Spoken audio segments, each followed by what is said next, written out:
আমি তো জন্ম নিয়েছি বাংলাদেশে কোনো অখ্যাত পরিবারে না, কি বলেন?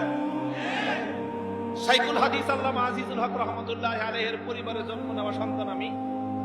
এই যে আমার আগে বয়ান করে গেলেন আল্লামা মাহফুজুল হক সাহেব, আমার বড় ভাই। আমরা হেফজ করেছি একজন উস্তাদের কাছে, অন্ধ হুজুর ছিলেন, অন্ধ।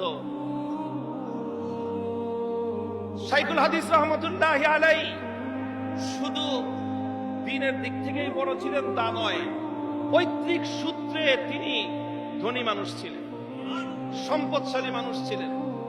শাইখুল হাদিসের বাবা আমার দাদা হাজী এরশাদ আলী, তিনি একজন সেই ব্রিটিশ আমলের প্রতিষ্ঠিত ব্যবসায়ী ছিলেন। আমার বাবা যখন দেওবন্দে পড়াশোনা করেন, এটা হলো 1940 সালের ঘটনা বলতেছি। কত? 40 সালের ঘটনা।